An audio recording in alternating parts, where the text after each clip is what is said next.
Hello friends, good afternoon সবাইকে। আশা করছি আপনারা সকলে অনেক ভালো আছেন। আমরাও ভালো আছি। তো ফ্রেন্ডস, চলুন আজকে ব্লগটা এখান থেকে স্টার্ট করছি। অ্যাকচুয়ালি বাইরে একটু যাওয়ার প্ল্যানিং, মানে যাওয়ার প্ল্যানিং বলতে হঠাৎই ভাবলাম যে ওকে নিয়ে একটু মার্কেটে যাই, মেয়েকে নিয়ে। তো সেই জন্য ভাবলাম ঠিক আছে, মার্কেটে যখন যাচ্ছি একটা ব্লগ করে আপনাদের সাথে শেয়ার করতেই পারি।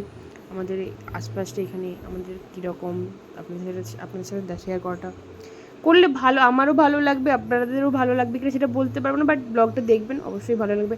আর এরকম যদি আপনারা ব্লগ দেখতে চান অবশ্যই আমাকে কমেন্টে জানাবেন। তো সেই রকম মেয়েকে নিয়ে যে বেরিয়ে পড়েছিলাম, ভাবলাম ও সবসময় রুমের ভিতরে থাকে, তো একটু বাইরে দিয়ে বেরোলে ওরও ভালো লাগবে, আমারও একটু বোর ফিলটা করবেন। তো সেই জন্য মেয়েকে নিয়ে বেরিয়ে পড়েছি। আর এই আমাদের এখানে মানে অ্যাকচুয়ালি আমাদের গলিটাতে প্রচুর ধুলো, তো ধুলো বলতে আমাদের গলিতে ধুলো সেরকম সেটা ব্যাপার না, অ্যাকচুয়ালি গাড়ি ঘোড়া প্রচুর চলে, তো প্রচুর ধুলো থাকে। তো আর একটু আমার একটু ডাস্টে একটু ভীষণ প্রবলেম হয়। তো সেই জন্য ওকে নিয়ে বেরিয়েছিলাম। এই আমি মাস্ক পরে নিয়েছি। অ্যাকচুয়ালি ওরও ডাস্টে, মানে ওরও ডাস্ট এইরকম সমস্যা হয় ডাস্টে, তো সেই জন্য ওকে নিয়ে বেরোই না রাস্তাতে।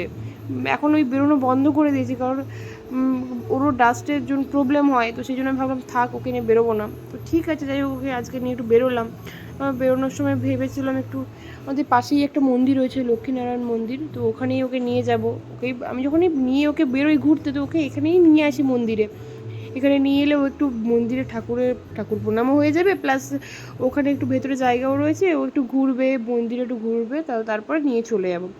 তো সেই ভাবনা চিন্তাতে নিয়ে এসেছিলাম। তারপর সেই কী করে এলাম। এই মন্দিরটাও খুব সুন্দর, বেশ বড়, বেশ এখানে প্রায় সব মন্দিরগুলো এত সুন্দর না দেখতে।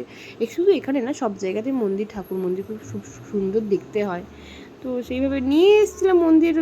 জানি মন্দির খোলা থাকবে, মন্দির এখন আছে তো, বাট আমার ব্যাড লাক।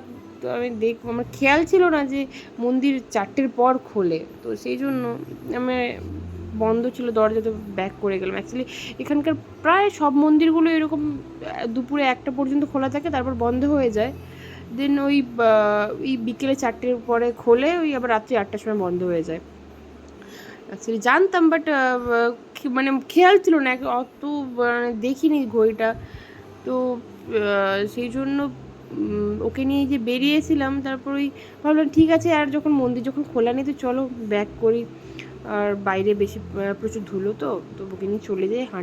হাঁটাও হলো আমাদের, ওরও একটু মার্কেটে ঘোরা হলো। তারপর পাশেই দেখছিলাম একটা ওই ফ্যাক্টরি আউটলেট বলে একটা খুলেছে ওইখানে, মানে বসেছে ওইখানটাতে।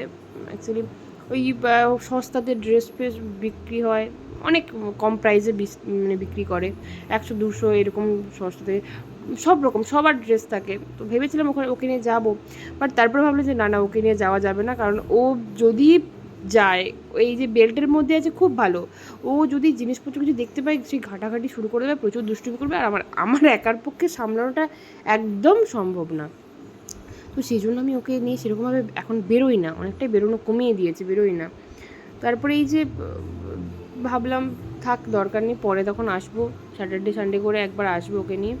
তো সেই জন্য আর গেলাম না। তারপরে এই আমাদের এই রাস্তা দিয়েই ফিরছিলাম। এটা আমাদের এই রুমের পাশেই রাস্তাতে এই যে রেল গেটটা পড়ে, এখানে সবসময় যখনই আমরা যাই তখনই গেট পড়ে যায়, বাট আজকে লাক ভালো ছিল কি খারাপ ছিল বলতে পারো না, গেটটা পড়েনি। তো সেই জন্য এই গেটটা ওই ক্রস করে ফিরছিলাম।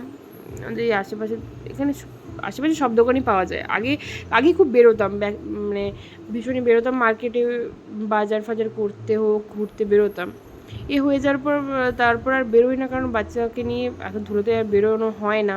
তারপর এখন তো ওই আমার পাশেই ব্লিঙ্কিট হয়ে গেছে, যার জন্য ওই 2-3 মিনিটে ডেলিভারি দিয়ে যায়, তো সেই জন্য আর সব কিছু অনলাইনে কেনা হয়ে যায়, আর বেরোনো হয় না, মার্কেটে আর সেরকমভাবে ঘোরা হয় না। ওই যখন ওই স্যাটারডে সানডে থাকে তখনই ওই আমরা বাজারে যখনই যাই তখনই নেওয়া হয় এটা ওটা করে, বা বাজারতে ওই ঘুরে তখন দেখা হয়। তবুও স্কুটিতে করে যাওয়া হয়, তো অত বেশি ঘোরা হয় না। তারপরে এই দেখুন কথা বলতে বলতে চলে এলাম গলিতে, প্রায় রুমের পাশেই চলে এলাম, ওদের গলিতে ঢুকে গেছি। তারপরে এই যে ওকে নিয়ে আর আমিও হাঁপিয়ে গেছি বেসিক্যালি, আর ভালো লাগছে না, কারণ এই যে তারপর মেয়ে রুমে এসে ফার্স্টেই জল খেয়ে নিচ্ছে।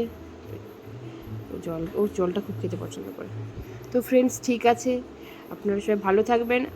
আজকের ব্লগটা এই পর্যন্ত। যদি ব্লগটা ভালো লেগে থাকে আপনারা অবশ্যই একটা লাইক করে দেবেন, কমেন্টে জানাবেন ব্লগটা কেমন লাগলো, আর একটা শেয়ার করে দেয়, আর চ্যানেলটাকে সাবস্ক্রাইব করে দেবেন, ঠিক আছে?